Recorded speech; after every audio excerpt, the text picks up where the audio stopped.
우리가 지난달에 이제 양봉이 나면 그 다음 달에 양봉이 날 때도 보면 홍차장 그 중국에서 이 스타벅스는 어떤 존재감이에요?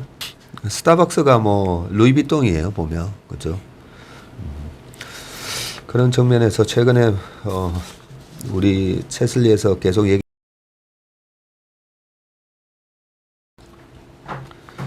네, 체이로 성모가 풀어주는 미국 시장 이야기 오늘 8월 3일 채플미 수요일 순서입니다. 어제 미국 시장이 보니까 다우가 한 1% 이상 빠지고요. 그리고 뭐 가장 중요한 뉴스는 낸시 펠로시 여사의 대만 방문. 예, 이것 때문에 어제 중국 시장도 많이 빠지고 우리 시장도 약간 영향을 미쳤습니다. 네, 다행히 우리 시장은 크게 영향을 받지는 않았지만 세계 증시가 약간 출렁거리는 모습이었고 어제 상해 지수가 2.2%, 항생도 2.3% 이렇게 빠졌고 니케이도 어제 1.4% 그렇습니다. 네, 빠지면서 근데 꼭 뭐 펠로시 여사의 대만 방문 때문이라기보다는 지난달에 많이 올랐으니까 항상 보면 우리가 지난달에 이제 양봉이 나면 그 다음 달에 양봉이 날 때도 보면 월 초에 조정을 받아요. 월 초에 왜냐하면 많이 올랐으니까 이제 팔고 싶죠. 네, 또 그동안의 하락 추세가 계속 이어지고 지금 월봉상으로도 보면 이제 5개월 월봉 이평선에 딱 근접하다 보니까 여기서 또 밀리는 거 아닌가. 그렇게 또 위험 관리하고 싶은 분들은 여기서 또 팔고 하다 보면 월 초에 또 조정을 받는 패턴이거든요. 저희가 이번 달 시장 전망 자료에도 해놨지만 월초 약세, 월 후반 되면 다시 또 강세로 이어지지 않겠나. 그런 상황 속에서 나오는 약간 뭐 해프닝으로 얘기하기는 좀 그렇지만 네, 투자 심리를 일시적으로 악화시키는 요인이 아니었나 그런 생각이 들어요. 거기에 좀 더하자면은 최근 전반적인 시장 분위기가 베어마켓 랠리로 지난달에 상승을 규정하려는 그런 분위기도 있고요. 그리고 8월에 FOMC 미팅이 없다 보니까 연준 위원들이 이 사람 저 사람 나와가지고 한마디씩 하면은 주가도 올랐겠다. 약간 좀 팔고 싶은 욕구를 느낄 만도 하는 그런 상황인 것 같고요. 약간 그 경제 외적으로 지정학적 이슈로 방금 말씀하신 그런 요인들 때문에 그 중국 관련된 주식들, 중국 사업하는 주식들 있지 않습니까? 나이키라든지 스타벅스 뭐 이런 주식들이 조금 어제 조정을 받았습니다. 그랬었군요. 네. 말씀하신 대로 뭐 샌프란시스코 연은 총재나 클리브랜드 연은 총재 이런 분들이 뭐 한마디씩 이제 그렇죠. 코멘트를 하고 뭐 또 9월 50bp 인상이 합리적이지만 인플레가 완화되지 않는다면 75bp도 적절한 선택이라고 찰스 에반스 시카고 연은 총재도 그런 얘기를 하긴 했는데 뭐 굉장히 교과서적인 얘기죠. 뻔한 얘기입니다. 근데 인플레이션이 완화되지 않는다면 그런 말씀을 하신 거지만 지금 어제 또 유가가 또 빠졌어요 보니까 유가가 94.4불 갔고 천연가스도 어제 또 6.97% 또 빠져가지고요. 지금 5일 동안에 거의 13% 빠졌는데 이런 식으로 이제 원자재 가격이 빠르게 안정화되고 있기 때문에 뭐 9월 달에 75bp 요 얘기는 최근에 제롬 파월 의장이 FOMC 회의에서 약간 페이스를 조금 조절할 필요가 있다, 늦출 필요가 있다 이 얘기하고는 좀 반대되는 얘기인데 그렇게 뭐 신경 쓸 필요는 없지 않나 하는 생각이 듭니다. 지금은 뭐 우리가 이런 이제는 금리 논쟁이라든지 경기 침체에 대한 논쟁보다는 이런 상황에서 기업들이 어떻게 대응을 하고 있고 또 가이던스를 어떻게 주는지 그런 거 체크하는 게 제일 중요하기 때문에 어제도 중요한 기업들 실적 발표가 꽤 많았어요 보니까 스타벅스도 있고 AMD도 있고 우버, 에어비앤비 뭐 이런 기업들 쭉 있었는데 오늘 어떤 기업 가져오셨습니까? 몇 가지 기업이 있었는데 또 중국 이슈하고 관련된 기업이라서 스타벅스를 한번 보는 것도 의미가 있을 것 같아서 네. 장 끝나고 스타벅스가 실적 발표를 했습니다. 그래서 중국 사업이 실제로 어떻게 돼가고 있고 이 회사의 전략이 어떤지에 대해서 엿볼 수 있을 것 같아서 스타벅스를 좀 가져와 봤습니다. 장 끝나고 발표했으면 아직까지 이 실적 발표에 대해서는 주가에 반영이 안 됐겠네요. 시간에서 지금 네. 한 2% 정도 오르고 있습니다. 아 그래요? 예. 알겠습니다. 한번 예. 스타벅스 어떤 실적 발표했는지 얘기해 주세요. 스타벅스 시총으로는 95.8빌리언에 거래가 되고 있고 주가는 83.71불로 마감을 했습니다. 한때 120불까지 올랐다가 고점 대비는 좀 빠졌죠. 한 30%? 빠져 있는 상황이고요. 네. PR은 25.2배에 거래되고 있습니다. 회계 기간으로 대충 6월 말로 끝나는 회계 기간이 3분기입니다. 이 회사는 네. 3분기 실적 발표를 했고요. 세 달치. 이 회사를 뭐 본격적으로 보기 전에 대충 글로벌리 매장이 어느 정도 있고 네. 어떤 쪽에 더 중점을 두고 있는지 볼 필요가 있을 것 같아서 7월 3일 기준으로 이 회사가 밝힌 매장 수를 가져와 봤고요. 특히 미국 중국이 중요하기 때문에 미국 중국은 추가 자료를 좀 가져와 봤습니다. 7월 3일 기준으로 매장 수가 34,948개, 전 세계 한 35,000개 정도 됩니다. 그리고 분기 기준으로는 한 318개가 늘었고요. YOY로는 한 1,600개, 1,500개 뭐 이 정도 는 것 같아요. 작년 그 6월 말에 보면은 33,300개 정도였거든요. 지금 35,000개니까 한 1,700개 내외 정도 그 YOY로 늘었는데 한 5% 정도 늘었습니다. 그래서 매장 수가 한 5% 정도 계속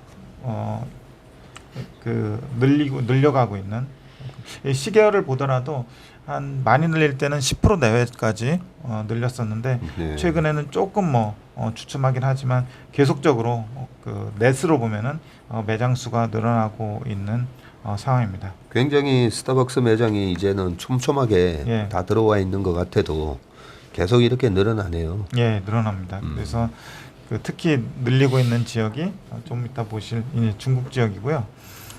북미가 17,000개, 그리고 북미 아닌 해외 인터내셔널로 구분을 하고 있는데 이게 17,898개. 그래서 북미라고 하면 이제 미국, 캐나다고요. 네. 그리고 그 이외 지역에 18,000개 가까이 있어서 대충 미국, 캐나다의 한 50%, 매장 수로 보면은 그 이외 지역의 한 50% 이렇게 분포가 돼 있다고 보시면 될 것 같습니다. 그 북미 쪽에서도 그 미국이 15,650개로 17,000개 중에서 15,650개니까 거의 대부분을 차지하고 있고, 북미 쪽의 매장 증가율은 한 연간으로 한 2% 정도 되고 있고요. 그리고 해외 쪽에 아까 18,000개 정도 됐는데 그 중에서 중국이 5,761개입니다. 밑에 그 오른쪽 하단 보시면은 5,135개에서 5,761개로 YOY로 12%를 늘렸습니다. 그래서 전체 그 매장 증가율 대비해서 중국이 지금 좀 빠르게 늘어나고 있고, 애초부터 그 중국에 진출할 때부터 중국에 대한 시각이 굉장히 공격적이어서 이쪽 그 캐파를 지금 계속해서 늘리고 있는 상황입니다. 지금 뭐 대만 방문 통해 가지고 미중 무역 분쟁 갈등에 또 그런 우려감이 많이 고조되는 상황에서 스타벅스 같은 경우에 중국에서 상당히 이렇게 선전하고 있는 거죠. 예, 선전하고 여전히 있고, 공격적으로. 예, 그래서 이게 단기적으로 그 이익을 여기서 많이 내겠다 이런 것보다도 굉장히 중장기적인 시각을 가지고 접근을 하고 있는 것 같아요. 계속 이렇게 늘리고 있는 거 보면은. 그래서 매장 기준으로 보면은 미중이 21,400개 정도 되면서 전체 한 60% 정도 이 두 나라가 차지를 하고 있습니다. 그러면은 중요한 건 이제 미국 매출하고 중국 매출이 그 중요한 부분이겠는데 미국 매출은 5.6빌리언으로 YOY로 13% 늘어났고요. 중국 매출이 YOY로 40%가 빠졌습니다. 그 분기에 중국 락다운 이슈가 있어가지고 3분의 2 정도가 타격을 받았다고 코멘트에서 밝히고 있는 상황이고요.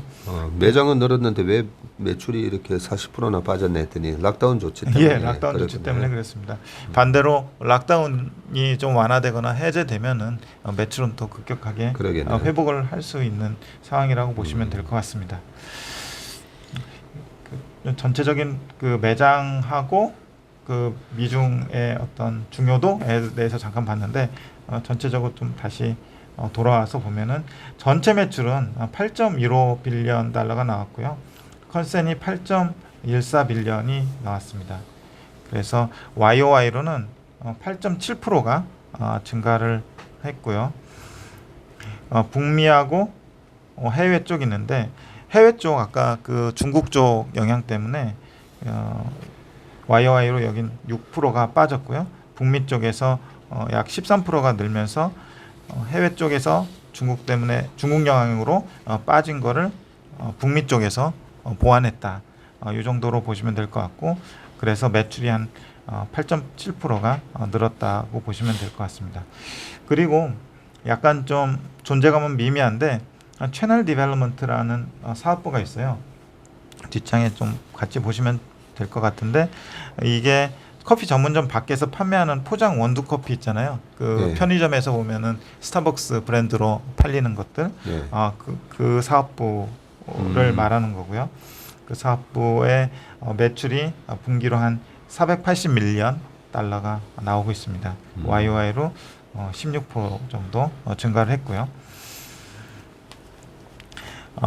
그 스타벅스는 그 동일 매장 매출이라고 해서 컴패러블 세일즈라고 자기네들 기준으로 해서 오픈한 지 13개월 이상 되는 점포들의 매출만 따로 발라서 발표를 하는데요.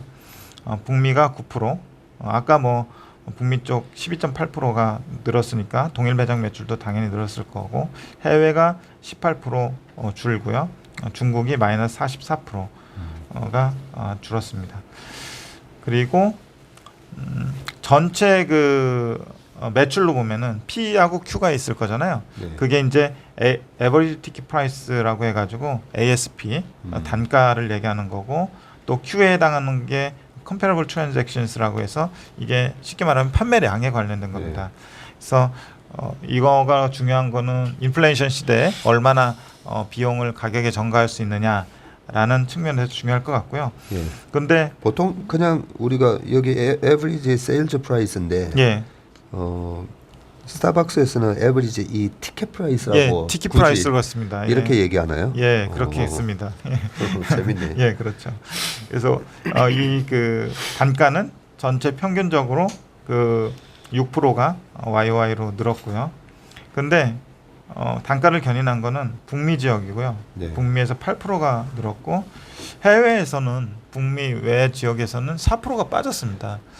이게 어떤 건지 모르겠는데 단가는 올렸는데 싼 거를 더 많이 찾았는지 아니요. 이게 그 환율 영향이지 않을까요? 환율 영향이요? 그렇죠. 그렇겠네요. 진짜. 그렇겠네요. 맞습니다. 맞습니다. 그렇겠네요. 우리나라 스타벅스도 가격을 내리지는 않았습니다. 맞습니다. 맞다. 그러겠네 진짜. 좋은 포인트였습니다. 그리고 Comparable Transactions 판매량은 3%가 북미에서는 빠지고 3%가 빠졌는데 북미에서 1%가 늘고 해외에서 15% 정도가 빠졌습니다. 이것도 역시 중국 영향 때문이었을 것 같고요. 그래서 전반적으로 가격은 상승하고 단가는 상승하고 판매량은 좀 주는 그런 상황이 이어졌는데 그 해외 영향이 컸다 이렇게 보시면 될 것 같습니다. 그리고 비용 쪽에 보면은 좀 늘어난 비용들이 꽤 보이더라고요. 그 제품 및 유통 비용하고 매장 운영비. 매장 운영비는 사실 직영으로 하게 되면은 이게 어떤 부분이 그 셧다운 되면은 순전히 고정비성 비용으로 떨어지잖아요. 네. 그래서 이 부분도 역시 늘어난 게 중국 영향이었지 않았을까 그런 생각이 좀 들고요. 제품 및 유통 비용은 뭐 전반적으로 물가가 상승하는 과정에 있었으니까 당연한 것으로 받아들일 수 있을 것 같고요. 그래서 영업이익이 아까 매출이 전체적으로 8.7% 늘어났는데 비용 자체가 총 비용 자체가 잠깐만요. 총 비용 자체가 13.0% 제가 표기를 안 했는데 13% 정도 늘어나면서 영업이익은 1.3빌리언을 기록을 했는데 YOY로 13%가 줄었습니다. 이것도 역시 여기에서는 스타벅스는 이상하게 그 환율을 제거한 난갭 기준으로 표시를 안 해주더라고요. 예. 그래서 이걸 오로지 환율 영향을 받았을 가능성이 큰 것 같아요. 지금 보니까요. 예. 그래서 분명히 그런 외부적인 요인도 있었을 것 같습니다. 영업이익률은 15.9%를 기록을 했는데 북미 쪽에서는 22%, 해외에는 8.5%. 그리고 채널 디벨롭먼트 이 부분이 존재감은 별로 없는데 이익률은 세더라고요. 꽤 높네요. 40%가 나왔습니다. 그리고 순이익이 913밀리언 달러가 나왔는데 YOY로 21% 정도 줄었는데 아까 영업이익에서 13%가 줄었는데 순이익은 20%가 준 걸로 돼 있어서 보니까 이자 비용이 금리 상승 영향인지 몰라도 8%가 늘었더라고요. 그 영향이 좀 있어서 바텀 라인이 영업이익단보다 더 깨지는 그런 상황이었던 것 같습니다. 그리고 EPS도 비슷하게 0.79달러를 기록을 했는데 YOY로 18.6%가 감소를 했고요. 분기 배당이 0.49달러로 확정을 했고요. YOY로 분기 배당은 8.9%를 늘렸습니다. 오히려 늘렸네요. 예, 분기 분기 배당을. 배당을 늘려가지고 뒤에 표 보시면은 작년 동기에 0.45달러를 했거든요. 근데 0.49달러로 분기 배당을 늘렸습니다. 그리고 지난 분기에 4빌리언 정도의 자사주 매입이 있었고요. 그 구체적으로 이게 장수는 한 15페이지 됐었는데 코멘트 이런 것들이 별로 많지 않았습니다. 네. 그 이유가 9월 13일 날 인베스터 데이를 개최할 예정이니까 여기서 더 장기적인 사업 계획이나 전략을 발표하겠다. 이렇게 좀 밝히고 있어서요. 지금으로서 뭐 파악할 수 있는 정보는 이 정도인데 말씀드렸던 대로 2분기는 중국 락다운 영향 때문에 해외 쪽 매출이 줄었고 그 이외에 환율 영향 때문에 그것도 좀 부정적인 영향을 미쳤다 정도로 이해하시면 될 것 같고 역시 장기적인 전략은 중국 쪽의 매장 수가 10% 이상씩 YOY로 느는데 전체 매장 수의 증가율보다 더 크기 때문에 중국에 대한 전략은 여전히 적극적이고 공격적이다. 그래서 중국 쪽이 살아나게 되면은 전체적인 회사 이익의 모멘텀이나 주가의 모멘텀도 강해질 수 있다. 그 부분을 좀 잘 살펴봐야 될 것 같습니다. 네. 그리고 주가 흐름 및 뭐 PE 추이 잠깐 그냥 참고로 보시면은 YOY로 그 연초 이후로 한 28% 정도 조정을 받았고요. 아까 정고점이 52주체 효과가 122불 정도였는데 거기에서 뭐 한 30% 내외 정도, 30-40% 정도 하락을 한 것 같습니다. 그리고 PBR 밴드는 이게 왜 약간 좀 어그러져 있긴 한데 지금 포워드 P로 25배에 거래되고 있거든요. 이 회사가 그 대체로 비쌀 때는 30배에서 40배 내외 이 정도의 거래가 됐었어요. 근데 주가가 좀 하락하면서 좀 PER도 좀 20배 수준으로 내려왔고요. 그래서 관건은 여러 번 말씀드리지만 중국 내에서 전략을 잘 짜서 모멘텀을 받으면은 PER 멀티플 상승뿐 아니라 네. 이익 멀티플, 이익 모멘텀도 기대된다. 네. 그쪽을 좀 잘 보자. 이런 의견입니다. 일단 크게 이익을 훼손한 게 이제 중국 락다운 영향하고 예. 그다음에 이제 달러 강세. 예. 예, 이렇게 두 가지로 본다면 예. 지금 중국 락다운은 풀린 거잖아요. 예. 예, 그러면 QOQ로는 또 굉장히 해외 매출이라든지 중국 매출이 이제 급등하는 그런 실적 발표가 다음 분기에 아마 있을 수가 있겠네요. 예. 그래서 네. 시장에서 중국만 따로 막 컨센을 이 형성되거나 그러진 않더라고요. 예전에는 중국에 대한 데이터를 굉장히 그 디테일하게 줬었는데 예. 최근에는 좀 잘 안 주고 있어서 시장에서도 애널리스트별로 중국 쪽 그 매출이나 실적 관련한 추정을 하기가 되게 어려운가 봐요. 예. 그래서 말씀하신 대로 진짜로 드라마틱하게 중국 락다운 이후에 매출이나 이익이 회복을 하게 되면 다음 분기에는 서프라이즈 가능성도 충분히 있어 보입니다. 네. 그 왕 차장, 그 중국에서 이 스타벅스는 네. 어떤 존재감이에요? 좀 고급 커피집. 고급 커피집. 그리고 우리나라에도 한때 이제 그 카페벤에 이런 브랜드가 되게 인기를 끌었잖아요. 예. 근데 결국 망했어요. 그래서 그 중국에서도 지난번에 그 미국 주식 시장에 상장했던 루이싱 커피 같은 거, 그 지금 아직도 운영은 되고 있나요? 네, 루이싱 커피 잘 되고 있어요. 루이싱 커피는 바로 그냥 배달 중심으로 하고 있어요. 아, 배달 중심으로. 예. 그거 스타벅스는 그냥 매장에서 하고 있고, 약간 그 커피집을 가는 사람들이 기존 그 스타벅스만 예. 그 가격 차이는 어떻게 됩니까? 루이싱 커피랑 스타벅스랑 비교하면 대충은 보니까 약간 5배 차이가 나요. 5배? 네. 그렇게 많이 차이 나요? 네. 그러니까 이제 스타벅스 커피를 마신다고 하면 굉장히 고급 네, 맞아요. 커피를 마시는 그런 분위기군요. 그런데 우리나라도 벌써 뭐 한 10년 넘었지만 이 뭐 우리가 칼국수 가격이 6,000원 할 때도 스타벅스 커피 거의 뭐 5, 6천 원에 딱 들고 나오면 밥 한 그릇이다라고 생각을 하면서 얘기를 해도 그 스타벅스를 커피를 마시는 그 어떤 약간의 뭐 이런 뭐 자부심 뭐 좀 그런 게 있는 것 같아요, 그죠? 그런 느낌으로 스타벅스가 우리나라에서도 고성장했는데 중국에서도 약간 그런 분위기예요. 네, 맞습니다. 그런 눈에 보이지 않는 이게 무형의 자산인 거잖아요. 특히나 이제 약간 이제 소득층이 미들 클래스나 이제 하이 클래스에서 엄청난 이제 충성도를 가지고 꾸준히 매출이 일어나는 그런 제품이다 보니까 어떻게 보면 뭐 커피 전문점으로서는 이제 명품.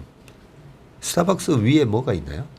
아닙니다. 스타벅스가 제일 큽니다. 예. 제일 크고 예. 스타벅스가 뭐 루이비통이에요 보면, 그죠? 저는 이제 주식으로 돈 벌면 돈 벌어서 그 월급으로 스타벅스 커피 사 먹으려면 돈 아깝잖아요. 예. 집 사고 애들 교육시키고 하는 그런 비용을 우리가 주식 시장을 잘 이해를 해서 주식에서 이제 돈을 벌자 이런 의미고, 마지막으로 이 스타벅스 방금 이제 주가 추이를 보시면 52주 신고가가 122.98달러예요. 그러니까 129달러인데 52주 최저치가 68달러예요. 그러면 우리나라 돈으로 따지면 한 12만 2천 원 하던 게 6만 8천 원 하고 거의 한 45% 빠진 거잖아요. 예. 그러니까 주식이란 게 원래 이런 겁니다. 이렇게 스타벅스처럼 이런 여러 가지 그 경기 침체 우려감, 여러 가지 뭐 락다운 이런 조치가 있었어도 전체적으로 보면 참 안정된 그런 성장을 만들어내 가고 있는 회사잖아요. 네, 이런 회사 주가조차도 고점 대비 이렇게 뭐 50% 빠졌다가 테슬라도 얼마 전에 그랬고, 예. 그래서 주식이라는 건 원래 이렇게 변동성이 큰 자산이라는 거죠. 그래서 우리가 변동성을 잘 이용을 해서 부자가 되자. 그게 늘 제가 말씀드리는 부분이니까 우리 최일호 상무가 풀어주는 이런 명품 기업들의 주가와 실적 동향을 잘 체크하셔서 경제적 자유를 이루시기 바라겠습니다. 오늘 8월 3일 순서 여기서 마치겠습니다. 수고하셨습니다. 예, 감사합니다.